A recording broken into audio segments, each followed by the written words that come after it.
Hello everyone, welcome to algo Bangla 29। আজকে আমরা দেখব প্যারাগ্রাফ ফরম্যাটিংয়ের বেশ কিছু অংশ। এই প্যারাগ্রাফ ফরম্যাটিংয়ের মধ্যে 3টি অংশ রয়েছে। একটি হচ্ছে লিস্ট সর্টিং, একটি স্টাইলস এবং হচ্ছে প্যারাগ্রাফের অ্যালাইনমেন্ট। আচ্ছা, তার আগে আমরা দেখে নিই লিস্ট সর্টিংয়ের মধ্যে কী কী রয়েছে। Bullets, numbering, multilevel list, indent ইত্যাদি। বুলেটস, প্রথমে আমরা দেখি বুলেটস।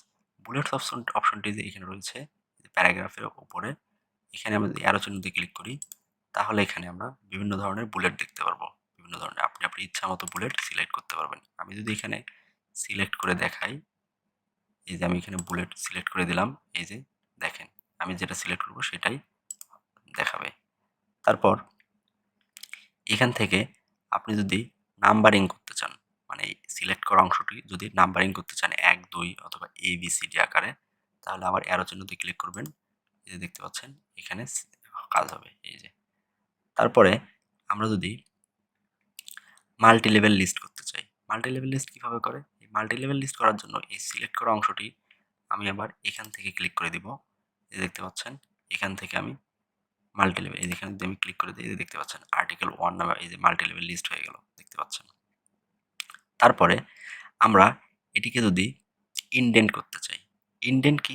ইনডেন্ট হচ্ছে মানে আপনার সব মার্ক করা অংশের সবগুলার স্পেস হয় ডান দিকে ইনক্রিজ করা অথবা বাম দিকে ডিক্রিজ করা। আমরা দেখি এটাকে বলা হয় ইনডেন্ট। এই যে এটা হচ্ছে ডিক্রিজ ইনডেন্ট, মানে বাম দিকে নিয়ে আসবে। যেহেতু আমাদের বামেই রাখা আছে, সেজন্য আর বাম দিকে আনা সম্ভব হচ্ছে না।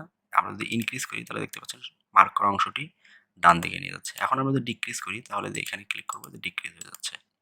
এটা হচ্ছে আমাদের ইনডেন্টের কাজ। এরপরে আমরা যদি শো বা হাইড করতে চাই, শো বা হাইড করার জন্য আমাদের এখানে এই যে এই অপশনটি রয়েছে, এখানে আমি মার্ক করা অংশটি শো করতে চাই অথবা হাইড করতে চাই। তো এই চিহ্নটি দিয়ে আমি এই মার্ক করা অংশটি হাইড করতে পারবো। তারপরে আমি যখন এই চিহ্নের গায়ে ক্লিক করব তখন আমার এই মার্ক করা অংশটি যে হাইড করে রেখেছিলাম সেটি আমি দেখতে পারবো। এই যে এখানে অ্যারো চিহ্ন দিয়ে আমি এটি রাখতে পারবো। আচ্ছা, তারপরে আবার এই যে অ্যারো চিহ্ন দিয়ে ক্লিক করলে আমার হাইড করা অংশটি দেখাবে। তারপরে আমরা যদি আসি, তারপরে আমরা আসি সর্টিংয়ে। সর্টিং মানে হচ্ছে এখান থেকে আপনার যে এলোমেলো ভাবে আছে, এই এলোমেলো লেখাগুলোকে লিস্টটাকে আমি সর্ট করতে চাই। মানে এর পরে বি থাকবে, বির পরে সি থাকবে, অথবা জেড থেকে শুরু হবে, তারপর ওয়াই হবে, তারপর এক্স হবে, এইভাবে। এইভাবে করার জন্য আমি এই অংশটা যদি সিলেক্ট করে নিই, সিলেক্ট করে নিয়ে আমি এই যে এখানে সর্টিং অপশন আছে, এখানে যদি আমি প্রেস করি, দেখতে পারবেন এখানে সর্ট বাই। আপনি প্যারাগ্রাফ আকারে সর্ট করবেন না হেডিংস আকারে না ফিল্ড আকারে, আপনি এখানে সিলেক্ট করে দিয়ে তারপর এখানে টেক্সট আকারে সর্ট করবেন নাকি নাম্বার নাকি ডেট, এখান থেকে আমি টেক্সটই রেখে দিলাম। তারপর এখানে অ্যাসেন্ডিং আকারেও করতে পারেন, আবার ডিসেন্ডিং আকারেও করতে পারেন। আমি যদি অ্যাসেন্ডিং আকারে করি, অ্যাসেন্ডিং এ প্রেস করে আমি যদি ওকে প্রেস করি, দেখতে পারবেন এই যে BI আমার অ্যাসেন্ডিং অর্ডারে সর্ট হয়ে গিয়েছে। আচ্ছা, তারপরে আমরা আসি স্টাইলে।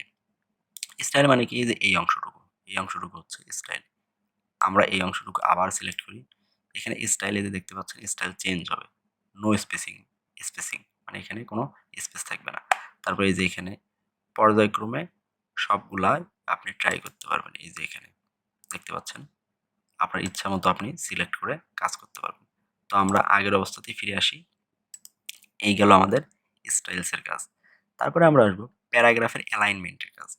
প্যারাগ্রাফের অ্যালাইনমেন্ট কি? এই যে এখানে এটা হচ্ছে প্যারাগ্রাফের অ্যালাইনমেন্টের অংশ। এখানে যে দেখতে পাচ্ছেন আমাদের এখানে অ্যালাইনমেন্ট রাইট মানে হচ্ছে এই অংশটুকু আমরা যদি সিলেক্ট করি পুরোটা, আমি র্যান্ডমলি একটা সেন্টেন্স অথবা একটা লাইনও সিলেক্ট করতে পারি। আমি যদি সিলেক্ট করি, সিলেক্ট করে আমি যদি রাইটের জন্য Ctrl+R প্রেস করতে পারি, অথবা এই যে এখানে আমি প্রেস করতে পারি। এই যে দেখতে পাচ্ছেন রাইট অ্যাঙ্গেলে চলে গেল। তারপরে আমি যদি এটাকে এই সিলেক্ট করা অবস্থাতে আমি যদি মিডল মানে মাঝ বরাবর রাখতে চাই, মানে সেন্টারে রাখতে চাই, তাহলে Ctrl+E প্রেস করব, অথবা এখানে প্রেস করব। দেখতে পাচ্ছেন। আবার এটাকে যদি আমি লেফটে রাখতে চাই তাহলে Ctrl+L প্রেস করব, তাহলে লেফটে চলে যাবে। দেখতে পাচ্ছেন। এখন লেফটে যাওয়ার পরে আমি তো এডিট করলাম। এখন আমি আমার পূর্বের অবস্থায় মানে আমার প্রথমে যে অবস্থায় আমার এই সিলেক্ট করা অংশটি ছিল সেই অবস্থায় আমি রাখতে চাই। তাহলে কি করব? সেই অংশটির জন্য রয়েছে জাস্টিফাই। মানে আপনি পূর্বের অবস্থায় রাখার জন্য জাস্টিফাই অপশনে ক্লিক করতে পারেন অথবা কন্ট্রোল প্লাস যে অপশনে ক্লিক করতে পারেন। সেই জাস্টিফাইয়ের টুলবারটি হচ্ছে এটি। আপনি যে জাস্টিফাই আমি ক্লিক করলাম, আমার পূর্বের অবস্থায় চলে আসবে। এটি হচ্ছে জাস্টিফাইয়ের কাজ। এরপরে আমরা যদি লাইন অ্যান্ড প্যারাগ্রাফ স্পেসিং এ আসি, লাইন অ্যান্ড প্যারাগ্রাফ স্পেসিং মানে হচ্ছে এই যে এই লাইন থেকে এই লাইনের এই যে দূরত্বটা, তারপর এই লাইন থেকে এই লাইনের দূরত্ব, এই দূরত্বটাকে ইন্ডিকেট করে line and spacing, paragraph spacing. এখানে আমি সিলেক্ট করে দিলাম, তারপর এখানে যে অ্যারো বাটনে ক্লিক করলাম, এখান থেকে আমি আমার ইচ্ছা মতো লাইনের স্পেস বাড়াতে বা কমাতে পারবো। এই যে দেখতে পাচ্ছেন, আমি এই যে লাইনের স্পেস সিলেক্ট করে দিলাম। আচ্ছা, এরপরে আমরা আসি শেডিং। শেডিং মানে হচ্ছে আপনি এখানে এই যে আপনার যে লেখাটি আছে, এই লেখাটি আপনি সিলেক্ট করে এর ব্যাকগ্রাউন্ড চেঞ্জ করে দিতে পারবেন। ব্যাকগ্রাউন্ড চেঞ্জ করার জন্য আপনার কোথায় যেতে হবে? আপনার যে এখানে যেতে হবে। এখানে অ্যারোতে গিয়ে আপনি কালার সিলেক্ট করতে পারবেন। এই যে দেখতে পাচ্ছেন, এখানে কালার সিলেক্ট করা যাবে। এখানে আমাদের র্যান্ডমলি কালার সাধারণত হোয়াইট করা থাকে। আপনি ব্ল্যাক করতে পারেন। আপনার যেকোনো কালার আপনি করতে পারেন। আচ্ছা, আমরা আবার হোয়াইটে রেখে দিলাম। এরপরে আমাদের আসবে বর্ডার্স। বর্ডার্স কিভাবে করে? বর্ডার্স করার জন্য আপনি ধরেন এই অংশটুকু আপনি সিলেক্ট করলেন। সিলেক্ট করে আপনি এখন বর্ডার্স করতে চান। এখান থেকে এই যে এখানে অ্যারো বাটনে ক্লিক করবেন, দেখবেন ডিফারেন্ট টাইপের বর্ডার চলে। এই যে নিচে bottom, top order, left order, এই যে রাইট অর্ডার, এই যে নো বর্ডার। এখান থেকে আপনার ইচ্ছা মতো আপনি বর্ডার সিলেক্ট করে কাজ করতে পারেন। এই যে ড্র টেবিলের জন্য কি করতে পারেন? এই যে এখান থেকে আপনি টেবিল ড্র করতে পারেন। এই যে টেবিল, এই যে টেবিল হয়ে গেল। দেখতে পাচ্ছেন? এই মার্ক করা অংশটির মধ্যে alignment, alignment right, control plus আর ঢুকে গেল। তারপরে আপনি আবার একটি টেবিল ক্রিয়েট করতে পারবেন। এই যে দেখতে পাচ্ছেন, এই যে হয়ে গেল। এই অংশটুকু আবার এখানে ইনসার্ট করতে পারবেন। আচ্ছা, তারপরে আমরা যদি এখন আগের অবস্থায় যাই, কন্ট্রোল প্লাস জেড প্রেস করে, তারপরে এই যে বর্ডার অংশগুলো, বর্ডার অংশে আরেকটি ফিচার রয়েছে, সেটি হচ্ছে এই যে ভিউ গ্রিড লাইন।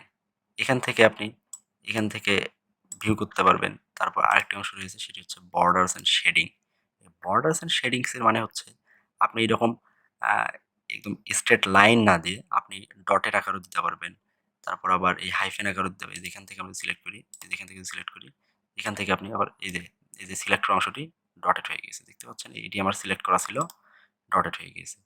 এই হচ্ছে আমাদের প্যারাগ্রাফ অ্যালাইনমেন্ট, তারপর স্টাইলস, লিস্ট সর্টিং, মানে প্যারাগ্রাফ ফরম্যাটিং এর কাজ। তো আজকে এই পর্যন্তই ছিল। Thanks all. আর ভিডিওটি শেষ করার আগে সবাইকে বলতে চাই, আপনি যদি আমাদের চ্যানেলটিতে নতুন হয়ে থাকেন তাহলে অবশ্যই সাবস্ক্রাইব করবেন এবং পরবর্তী ভিডিও সবার আগে পাওয়ার জন্য অবশ্যই বেল বাটনে ক্লিক করে রাখবেন এবং এই ভিডিওটি লাইক, কমেন্ট এবং শেয়ার করে আপনার বন্ধুদেরকে দেখার সুযোগ করে দেবেন।